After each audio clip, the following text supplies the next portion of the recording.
Good morning, friends of the law offices of Brent Williams-Ruth. I am Brent Williams-Ruth, and I've entered my reading glasses phase to help me make sure I get all of the topics I want to cover today on this live video to just talk about a couple public cases that you may have seen in the news this week regarding basically the need for proper, detailed estate planning. The first is the death of the R&B soul singer D'Angelo. And it's slightly modified because we're not dealing with a minor. But if you read the stories about this man's career and life, you know that he had a son with a woman named Angie Stone in 1997. His name is Michael. And sadly, Angie Stone passed away a little over a month ago. And now D'Angelo has passed. Now, the fact that Michael is nearly 30 years old changes things, but it brings to a forefront a case that I'm working on right now where a individual had a minor child and passed away without a will. Now, you would think this should be really simple because in that family, there's only one sibling and one elderly grandparent, and the father was unknown. But let me tell you that in Washington State, even if you have a will and you have identified the guardian for minor children, there is still a process that has to be undertaken, not probate, but it's the guardianship that officially appoints these individuals that you have named to become that legal guardian for your minor children. Now, as I was reading about D'Angelo and why I thought it was interesting is that he actually has 3 children. One was Michael, and we know Michael's mom was Angie Stone. But then there's also Imani and Morocco.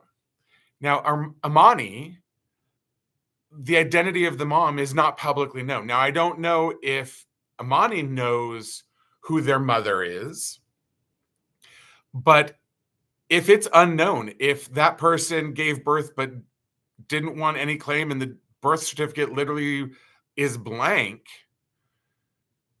you still have to give notice. So in the case that I'm dealing with right now, the father was never known. The mom never shared it with her sister or her father or her son. But we are still having to publish for 6 weeks at a not inexpensive price notice and service by publication to a John Doe for the fact that he has parental rights and duties. Now, Morocco is unknown, has stayed out of the limelight, no public information whatsoever. But this is where making sure that if you have minor children, you make it clear who you want to be, because the guardianship process is a lot smoother, more smooth, when you have made a choice and you have nominated. Because if you were to ever look at minor guardianship paperwork, a parent can consent to someone serving as their guardian for their minor children. So that's just to say, please, if you have minor kids, make your wishes known. I'm taking this one case on pro bono because it really is so straightforward. No one will come forward to object. But let me explain some of just the logistical issues. Number one, the school district won't allow this minor child to get on a different bus to go to his aunt's house where he's been living, because there's nobody around that legally can sign the paperwork saying you can get on a different bus. Now, anybody watching this that has children that have gone through schools with buses understands it's a big deal. And it was even when I was a child to go to somebody else's house instead of the place where you are required to go so the school knows they've sent you to the right place and put you on the right bus. You had to get a note, then you got a bus pass that you gave to the bus driver. It's a big deal. And you would say, well, his mother is passed away. Why would they put him on a bus to send him to an empty house? Or if the house had been sold, it now belongs to somebody else. It's all about liability. And you want to say, come on, really? Yeah, really. But also the aunt, she wants to cover his insurance and put him on his insurance so this kid can go and be covered for health insurance and have his sports physicals. Yeah. Insurance companies aren't going to just say, oh, sure, we're going to add you on extra as the new member of the family. No, you need the court order. Also, you have to, if you were in sports as a child, every year there's the physical. We always used to joke about the turn your head and cough, check for boys for hernias. And when you're not 18, you're not allowed to sign the paperwork. You're not allowed to get those done. So just the actual everyday existence matters when you don't have a legal connection to an adult. All right, second topic. Out of Georgia, a fiery crash kills 8. 3 generations, 3 adults, 5 children. The children were ages 2 to 16. There was the mother, her pregnant daughter, and her partner. So actually, some might even call that 9 with the death of the unborn child. When I do estate planning with my clients, the vast majority, it's very straightforward and simple. I give to a surviving spouse. I give to my children, most times in equal shares or whatever. And then I say, okay, well, what's going to happen if something happens and one of your children passes away before you? Oh, it never happens.